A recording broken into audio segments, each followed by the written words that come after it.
एक राजा था जिसके यहाँ बेटा पैदा नहीं हो रहा था। उसे किसी तांत्रिक ने सलाह दी कि आप ही के राज्य में किसी छोटे बच्चे की बलि चढ़ा दीजिए, अगले 1 साल में आपके यहाँ बेटा पैदा हो जाएगा। राजा ने ऐसा ही किया। अगले ही दिन ऐलान करवा दिया कि जिस घर से बच्चा दिया जाएगा उस घर को ढेर सारा धन दिया जाएगा। राजा का ये ऐलान एक गरीब परिवार ने सुना तो अपने घर के सबसे छोटे बच्चे को भेज दिया कि ये बच्चा हमारे किसी काम का नहीं, इसे रख लो। अब बलि चढ़ाने की पूरी तैयारी हो गई। राजा ने बच्चे से पूछा, कोई तुम्हारी आखिरी इच्छा? तो बच्चा बोला, मुझे बस थोड़ी सी गिल्ली मिट्टी ला कर दे दो।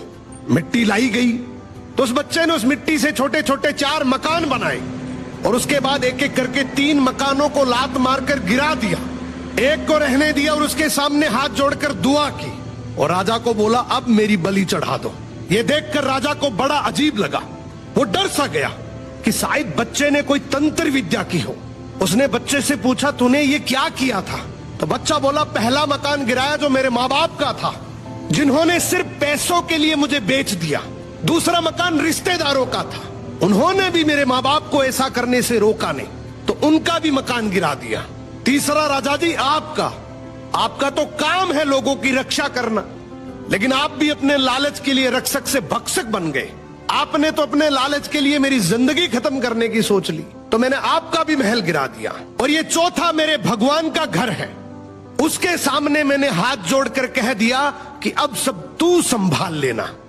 राजा ने बच्चे की बात सुनी तो आंखों में आंसू आ गए और गहराई से सोचा कि किसी हंसती खेलती जिंदगी को खत्म करके मुझे बेटा मिल भी गया तो मेरे किस काम का, क्योंकि मेरे राज में न्याय की भूल हो सकती है लेकिन उस ऊपर वाले की डायरी में गलती की कोई गुंजाइश नहीं है। राजा ने रोते हुए बच्चे को गले लगा लिया और बोला, आज से तू ही मेरा बेटा है।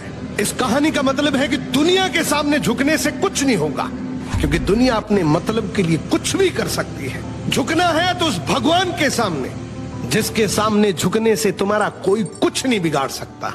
समर्पण करना है तो उस परमपिता परमेश्वर को करो।